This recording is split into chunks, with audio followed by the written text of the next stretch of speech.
Today on Path of Grace. Envy is rottenness to the bones. Imagine all of your bones in your body suddenly rotting away. They disappear. You would be laying there on the ground like a flesh-covered pile of Jell-O.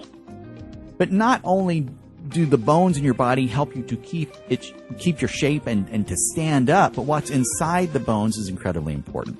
Inside the bones is the bone marrow. That's where your blood is made. That's where all of the stuff coursing through your veins is manufactured. It comes from inside your bones. That stuff that fights off diseases, carries oxygen and nutrients, it's formed in your bones. If your bones become rotten, your entire body is going to get unhealthy and die. And so I think the point that verse I just quoted is trying to make to us is that envy and jealousy is a silent killer. It's one of those things that will begin to rot you from the inside out. It will bring death to your joy, death to your contentment, death to your relationships.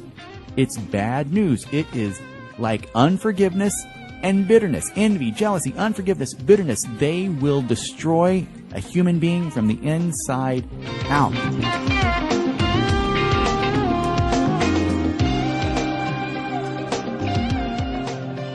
The stage is set, the curtain is about to rise, and in this scene being played out, in our study of the book of Daniel, we have several different characters. First is our hero, Daniel. Daniel is a man of God who we've seen in our study throughout his life was constantly more than willing to follow the Lord, to have faith in the Lord, to stick to what he knew or what he believed God would want from him. He's a guy whose heart's desire was to walk with the God of Abraham, Isaac, and Jacob, and to try and please him regardless of the cost. He was a man of honor. He was honest. He was hardworking. He's a guy whose yes was yes, his no was no. He was someone who could be trusted. He was someone who wouldn't compromise what he believed was right. And as we look at Daniel, we look at him and go, man, I wish I could be more like that guy. God, help me. He was an amazing, amazing guy. He's character number one. Next, we have another guy who was briefly mentioned at the end of chapter 5, a guy by the name of Darius. And he's the one who had led a hostile takeover of the Babylonian Empire, overthrowing the Babylonian government, killing King Belshazzar. And now Darius is a guy in charge. He's the big boss. And as we'll see, he also has a very big ego, which some of these other players use against him and ultimately against Daniel. These other guys are 120 men appointed to the position of what the Bible calls satraps, which basically means they were administrators or lower-level management in this empire. And Daniel, who was part of the previous administration, the previous government, was kept on as one of their supervisors. Now, remember, Daniel had started off as a slave. He was an Israelite, captured and hauled off into Babylon. But he was a guy who simply kept on trusting the Lord, whom he had learned about and heard about as a child, and purely by the grace of God, he was raised up higher and higher into the position which he would currently hold. Now, when I think about Daniel in that position, I can't help but think about my brother-in-law, Mike. Right after high school, Mike got a job at a power plant working as a janitor. His job was literally mopping floors and cleaning toilets, but he committed himself to being the best, hardest-working toilet cleaner to ever set foot in those bathrooms. And now, I guess probably 35 years or so have passed. He's still working at that power plant, but he's not officially a toilet cleaner, although he will still clean the toilets if necessary. He is now, though, officially one of the upper-level management guys. He's worked hard, he's been faithful, and God has blessed him for that.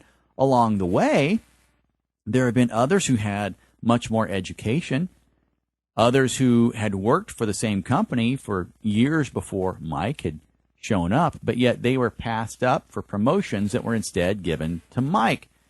And you know what my brother-in-law encountered? A whole lot of envy and jealousy from some of those other guys.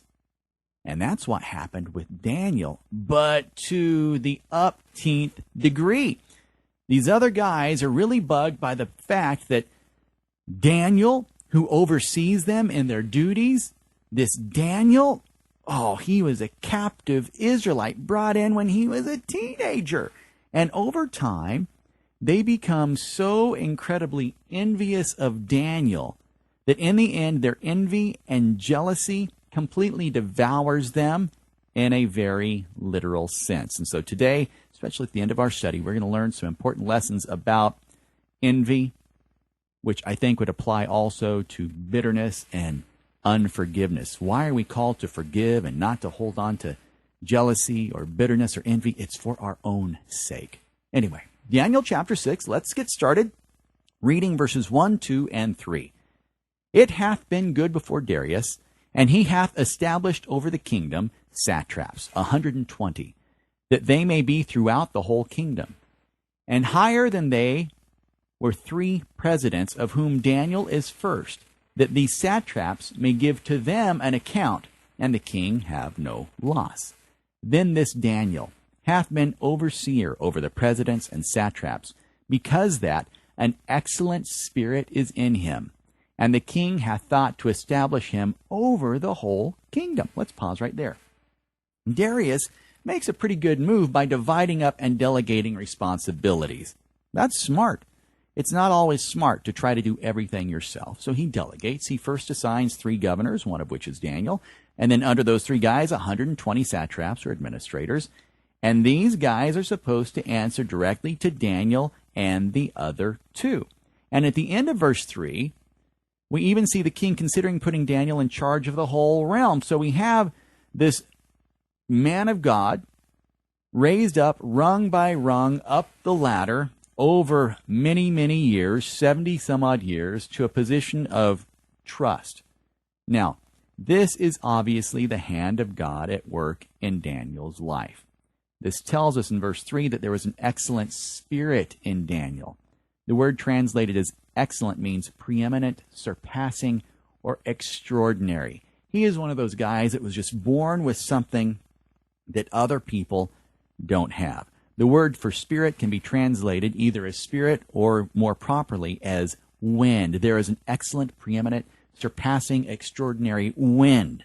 There was something extraordinary that was moving Daniel along. It was an extraordinary life, being moved by a spirit in a way that other people were not. The Spirit of God was moving him and had been moving him all along, even in this time of captivity. God had chosen Daniel for some very, very special things, to be an instrument to bring some very, very special messages to humanity, including you and me.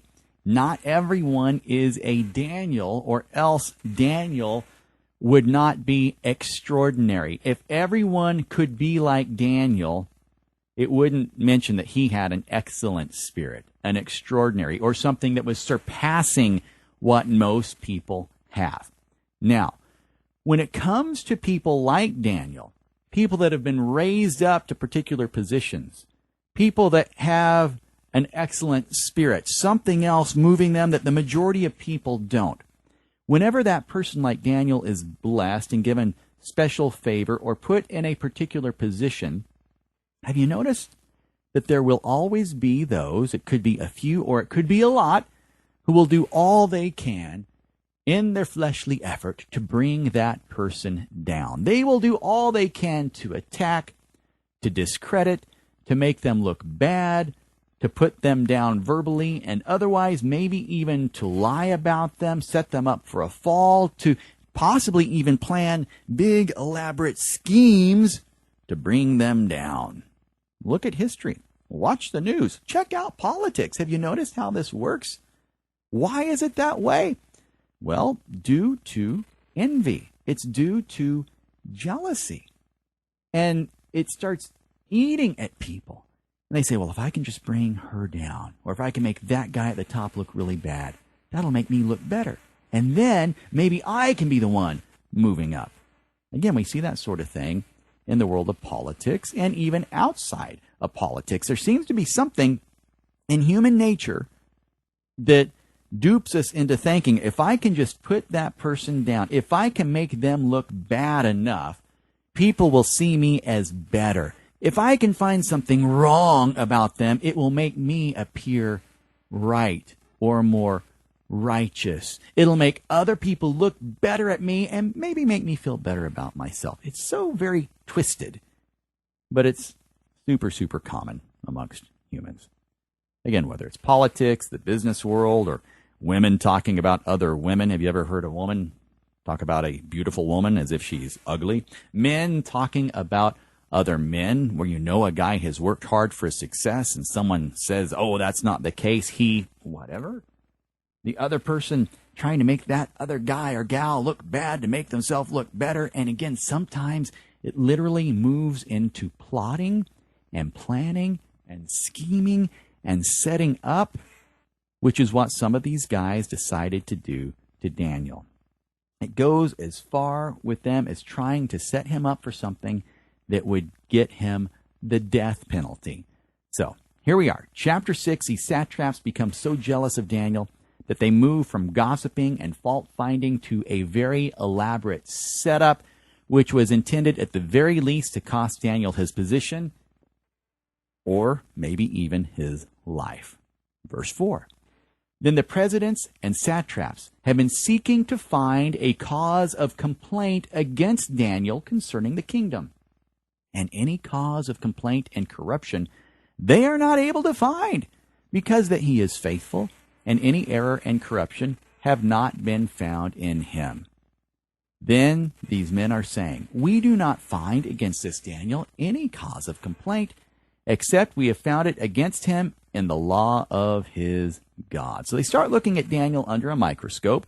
There's got to be something we can dig up, maybe some way to blackmail him, something we can use against him, anything to get people to start having doubts about Daniel. But they couldn't find anything. So they started looking at some other things. And what they found was actually in the law of Daniel's God. Not that Daniel had been violating it, but they looked at the God that Daniel worshiped, and they discovered that this was a God who wanted his people to worship no other gods, to have no other gods, to pray to no other gods. And so they look at Daniel, his devotion to his God, the God of Abraham, Isaac, and Jacob, and so they decide to try and use his worship of God to get him into some seriously hot water. Check out verse 6. Then these presidents and satraps have assembled near the king, and thus they are saying to him, O King Darius, to the ages live. Take in counsel, have all the presidents of the kingdom, the prefects and the satraps, the counselors and the governors, to establish a royal statute and to strengthen an interdict, that any who seeketh a petition from any god and man until 30 days, save of thee, O king, will be cast into a den of lions. Stop right there. Don't peek ahead. This reads kind of weird in Young's literal translation. Let me explain what's going on. Their jealousy and envy has moved them to the place of putting together a major scheme. They come to the king and they say, King, all of the governors of the kingdom, all of the administrators, all of the satraps, counselors, and advisors, we have consulted together, and King, it's unanimous that no one should pray to anyone or anything except to you for 30 days. Well, first we got to ask, if they really talked to all the governors and rulers, that would have meant they would have talked to Daniel too. Do you think Daniel would have agreed to this? No. So it couldn't have been something unanimous. I don't think they talked to him at all. Something else we see here is that as they come to this king to talk to him, they first start off by fluffing his ego a bit.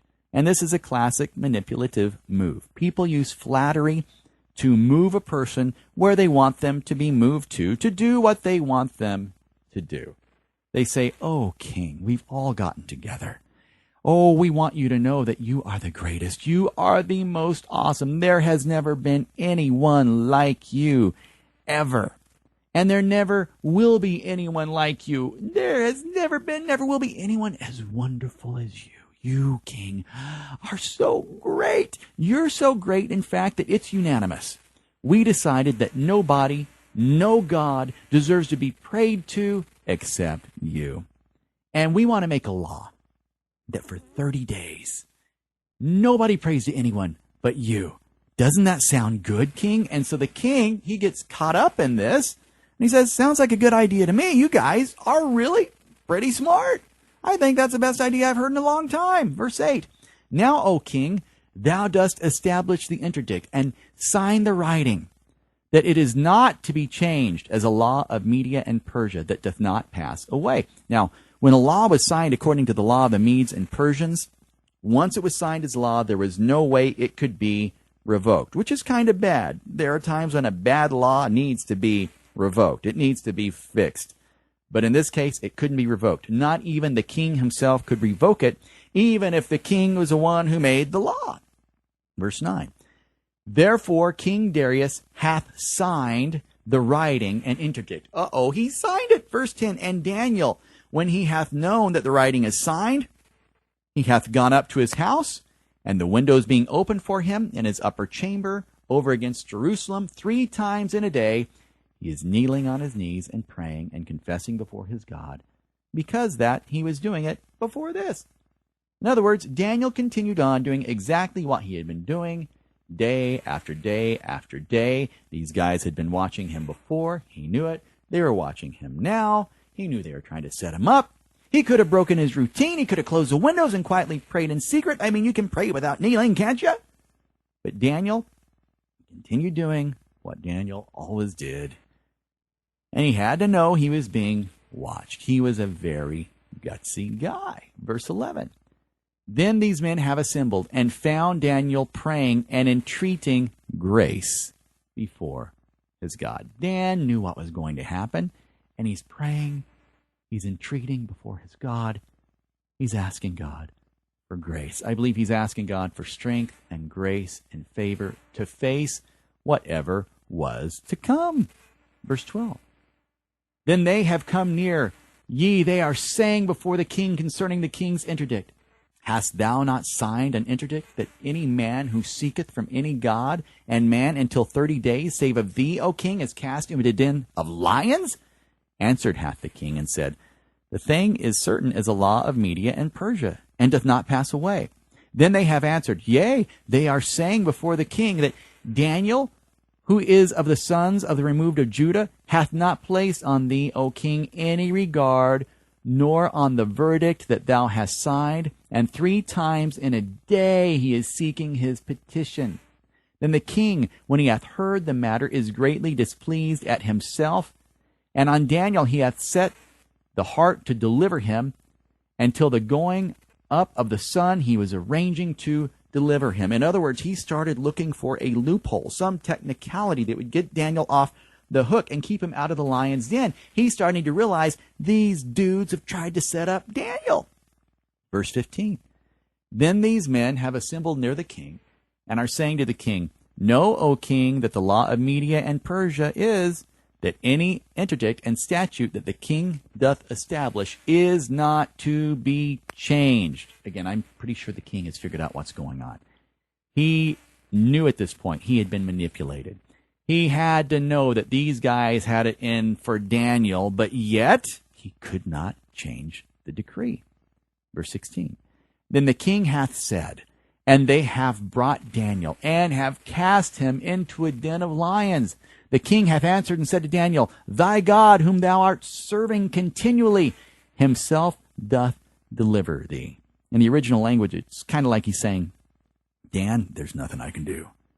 This God who you keep praying to, if he's really a God, he's going to have to deliver you. If you're going to get through this, the only hope you have is your God. Now, it's kind of interesting. Just a few verses earlier, this king was pretty excited about people praying to him, but now he's having to face the fact that he's so powerless he can't even change a law that he made, much less supernaturally rescue a man from a bunch of hungry lions.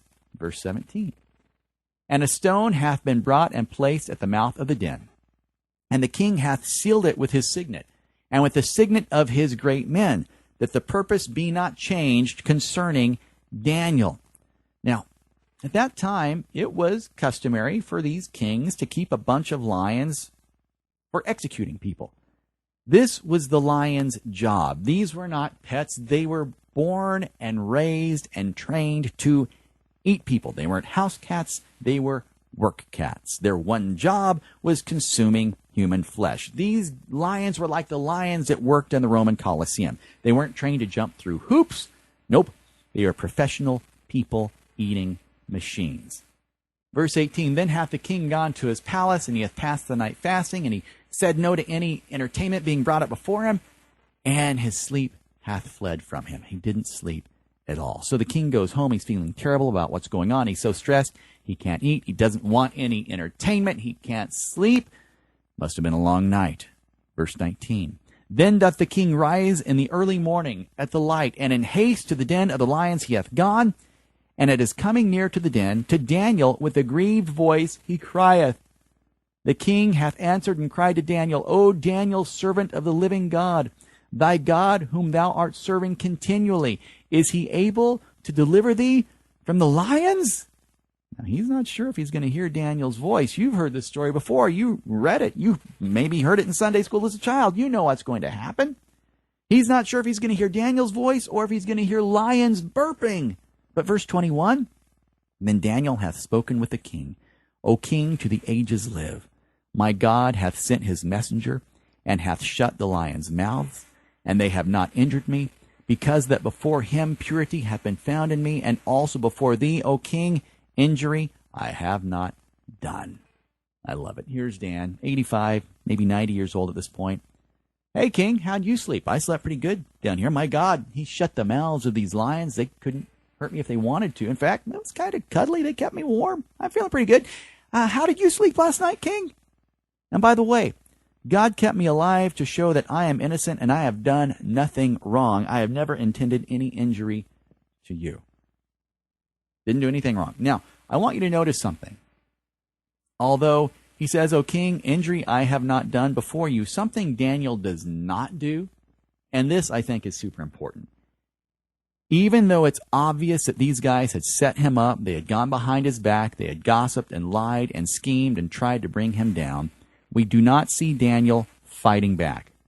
We don't see him saying bad things about these satraps or these other governors. He's not trash talking, and we don't see him out to get payback. We don't see him saying, King, you need to get them. Again, even though they set him up, they lied about him.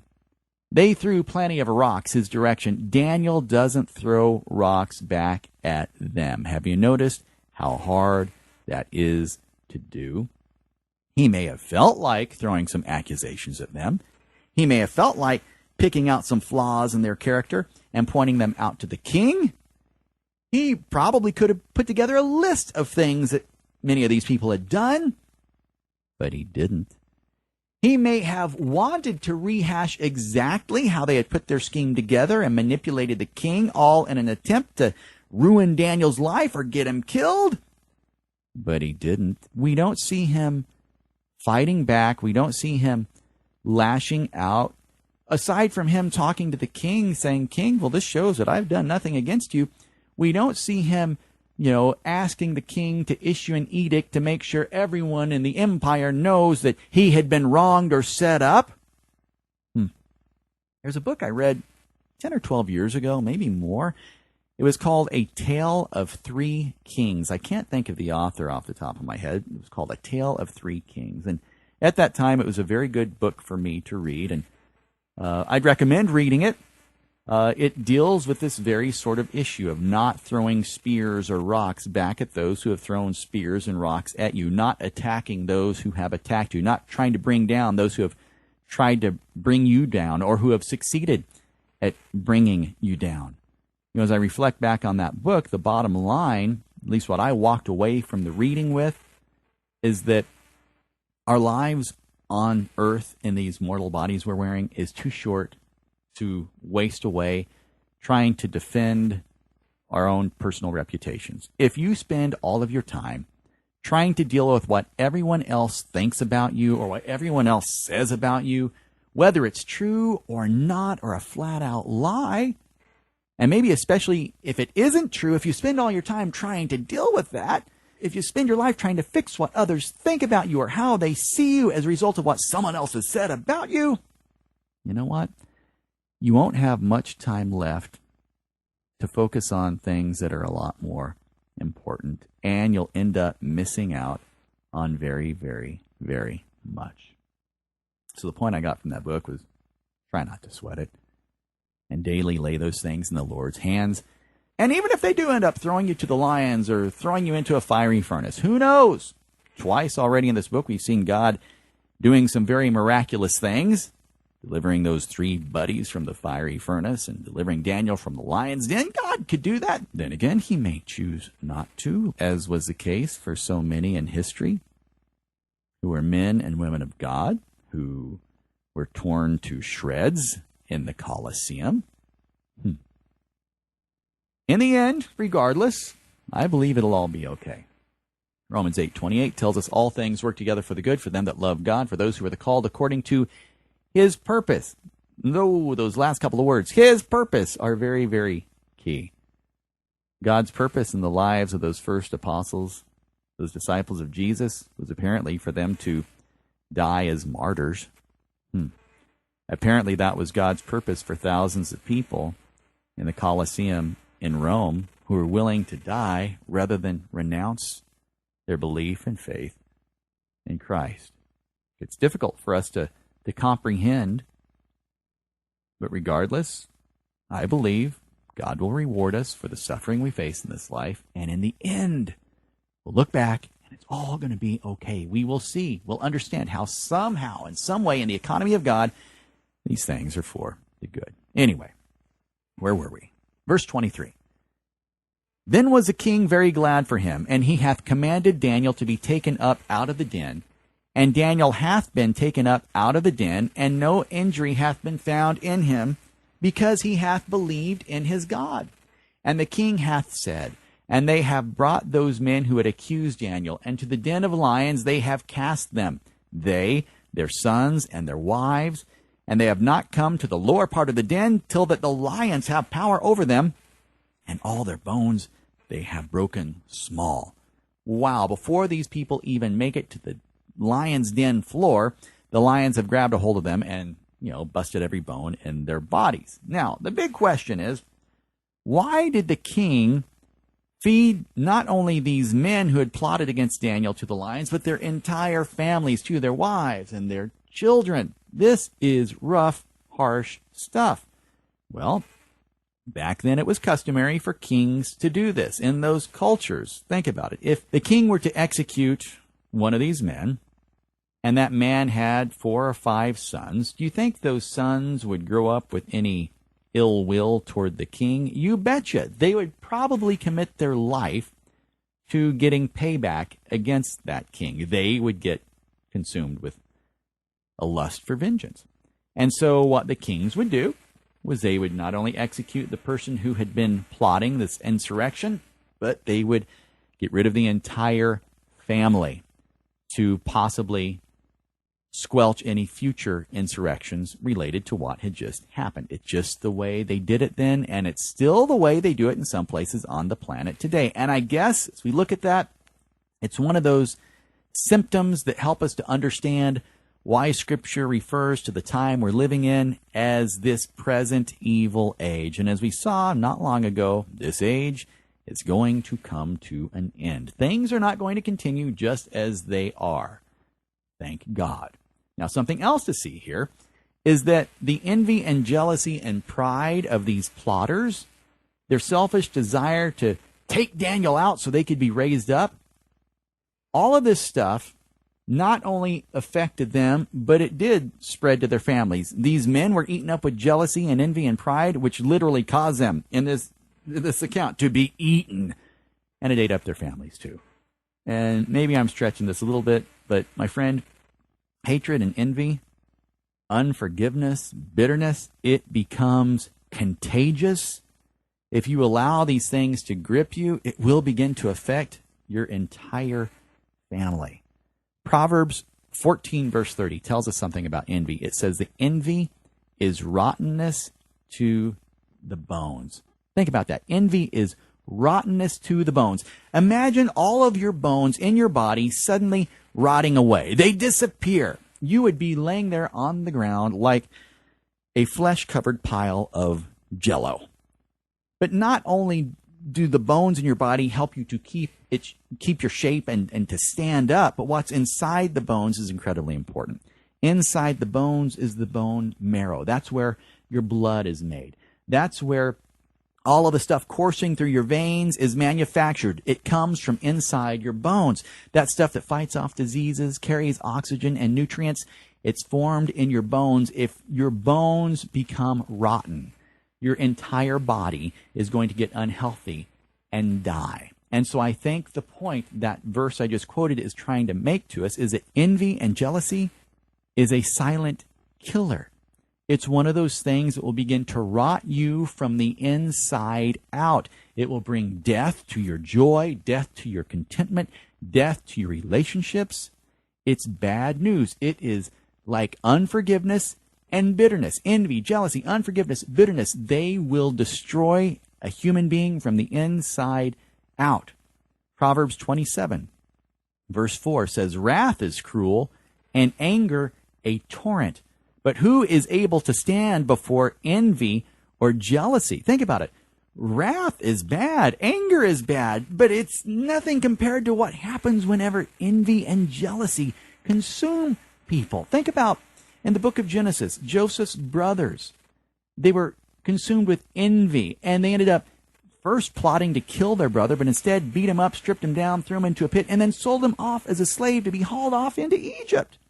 It was because of envy that the religious leaders sought to have Christ crucified. Now we know that God was at work in all of these things. God is at work in everything. However, there's plenty the Bible has to say to us about our attitudes and whether we hold on to envy or jealousy or bitterness or seek vengeance and that sort of thing. Envy is rottenness to the bones. Verse 25. "Then Darius the king hath written to all the peoples, nations, and languages who are dwelling in all the land, Your peace be great. From before me is made a decree that in every dominion of my kingdom they are trembling and fearing before the God of Daniel, for he is the living God, and abiding to the ages, and his kingdom that which is not destroyed, and his dominion is unto the end. A deliverer and rescuer and doer of signs and wonders in the heavens and in earth is he who hath delivered Daniel from the paw of the lions. And this Daniel hath prospered in the reign of Darius and in the reign of Cyrus the Persian." Now, I'm not sure at this point that when King Darius had this decree written that he himself was trusting in the Lord as his God.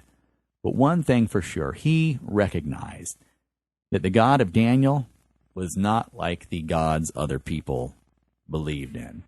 He is a God who delivers. He is a God, he said, who is able to do signs and wonders in the heavens and in the earth.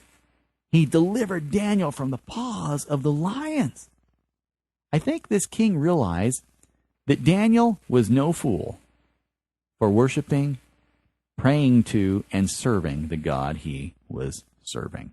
And that brings us to the end of Daniel chapter 6. We're going to move into Daniel chapter 7 next time. And let me tell you, there's some really exciting stuff coming up in the remainder of the book of Daniel. So please be sure to join me again. My name is James Flanders. Thank you so much for your prayers, your encouraging words, and your support. Be blessed, my friend. Be blessed.